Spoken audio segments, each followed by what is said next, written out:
இன்னைக்கு மாசி புனர்பூச நட்சத்திரம்.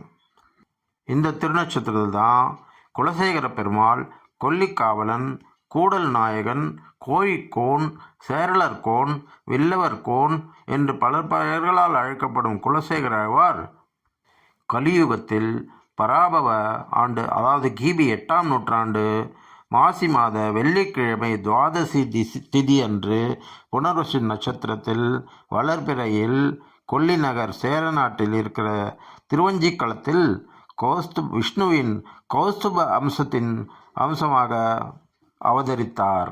இவர் பெருமாளை பற்றி பெருமாள் திருமொழி என்ற தலைப்பில் 105 பாசுரங்கள் பாடியுள்ளார். இவர் பாடிய திவ்ய தேசங்கள் 8. அவையாவன: திருவரங்கம், திருக்கண்ணபுரம், திருச்சித்திரகூடம், திருவேங்கடம், திருவித்துவக்கோடு, திரு அயோத்தி, திருப்பார்கடல், திருவாலி திருநகரி. சேரநாட்டில் கோழிக்கோட்டு அரசரான திருடபுர்தன் பிள்ளைப்பேரின்றி திருமாலருளால் களி பிறந்த 28ஆம் ஆண்டான பராபவ ஆண்டு மாசி மாத சுக்லபட்சத்து துவாதசி வெள்ளிக்கிழமை கூடிய புனர்வசு நட்சத்திரத்தில் திருவஞ்சிக்களத்தில் தன் பட்டத்து அரசியலிடத்தில் ஒரு ஆண்மகனை பெற்றான்.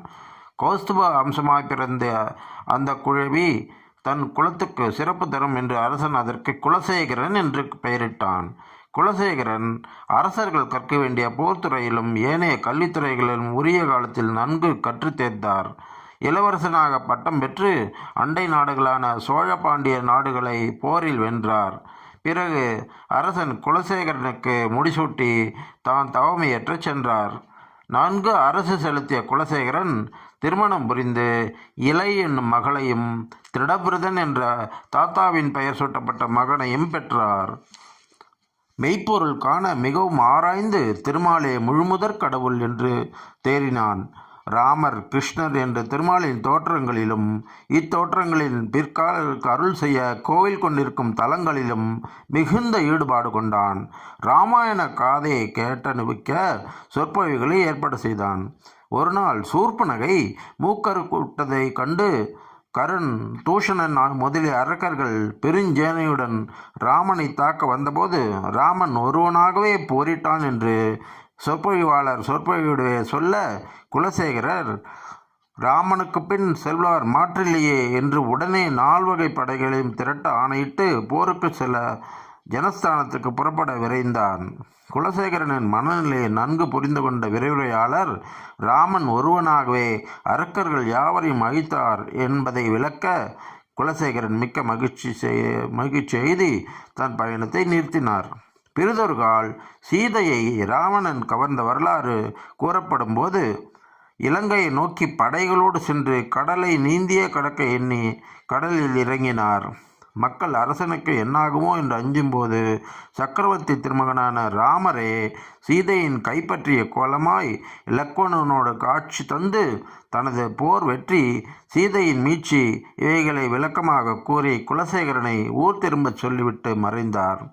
அமைச்சர்கள் அரசனுடைய உணர்ச்சி வசப்பட்ட திருமால் பக்தி அரசு செலுத்துவதற்கு இடையூறாக இல்லாமல் இருக்க பல யுக்திகளை கையாண்டனர். திருமாலை காட்டிலும் திருமால் அடியார்களிடத்தில் அரசனின் அன்பு மிகுதியை கண்டு அரசன் திருவரங்க பயணமாக செல்ல நினைத்தபோது திருவரங்கம் சென்ற அரசன் திரும்ப வரமாட்டான் என்று அஞ்சி திருமால் அடியார்களை அந்த சமயம் வரவழைத்து அவர்களை பூசிப்பதில் அரசனை ஈடுபடச் செய்தனர். அந்த பயணத்தை தடை செய்தார்கள். இது தொடங்கி அரண்மனையில் திருமாலடியார்கள் கூட்டம் மிகவும் பெருகத் தொடங்கியது. அரசவைக்கு இது இழுக்கு என்று எண்ணி அமைச்சர்கள் அரண்மனையில் உள்ள ராமபிரான் திருமூர்த்தியின் ஆரம் ஒன்றை ஒழித்து வைத்தார்கள். திருமாலடியார்களில் ஒருவரே அதை கொண்டு போயினர் என்று அரசனிடம் முறையிட்டார்கள். அரசன் இதற்கு மறுப்பாக திருமால் அடியார்கள் ஒருபோதும் அதை செய்ய மாட்டார்கள் என்று உறுதி கூறி அதை நம்ப வைக்க ஒரு குடம் நிறைய நச்சு பாம்புகளை இட்டு குடத்தில் கைவிட்டு அவை தீண்டாதது கொண்டு தன் கூற்றின் உண்மையை நிலைநாட்டினார். அமைச்சர்களையும் திருமாலடியார்களை பூசிக்க ஆணையிட்டார். குலசேகரர் பின்பு அரசில் நாட்டமே இல்லாமல் தன் மகன் திருடபுர்தனை அரசனாக்கி வந்த திருப்பதிகளான திருவரங்கம், திருமலை முதலிய தலங்களுக்கு சென்று சேவிக்க புறப்பட்டார். திருவரங்கனையே மனம் புரிய எண்ணிய தன் மகள் இளையை குலசேகர வள்ளி என்ற நாமத்துடன் நம்பெருமாளுக்கு மனம் செய்வித்தார். திருமாலிடம் அன்பு பெருக்கால் குலசேகரன் அருளிய பாடல்கள் மக்கள் மதிப்பை பெற்று அரசன் குலசேகராவார் என்று போற்றப்படலானார். பெருமாள் என்று வைணவ சமயத்தில் குறிக்கப்படும் ராமபிரானின்பால் உணர்ச்சி உந்திய அன்பு பேராறு கொண்டமையால் ஆழ்வாரை குலசேகர பெருமாள் என்றே சிறப்பாக வழங்கலாயினர். இவர் செய்த பாடல்கள் பெருமாள் திருமொழி என்றே அழைக்கப்படுகின்றன. இந்த ஆழ்வார் வேங்கடவன் கோவிலின் வாயிற்படியாய் கிடந்து அவன் பவளவாய் காண வேண்டியதால் திருமால் திருக்கோவில்களில் உள்வாயிற்படி குலசேகரன் படி என்று இன்றும் வழங்கப்படுகிறது. தமது இறுதி காலத்தில் நம்மாழ்வார் அவதாரத்தலமான திருக்குறுக்கு அருகிலுள்ள மன்னார்புரம் என்ற க்ஷேத்திரத்தில் பரமபதம் எய்தினார். 67 வயது வரை வாழ்ந்த இவர் திருச்சித்திரக்கூட பெருமாளை மங்களாசாசனம் செய்யும் 10 பாசுரங்களில் இராமாயணத்தை விவரிக்கிறார்.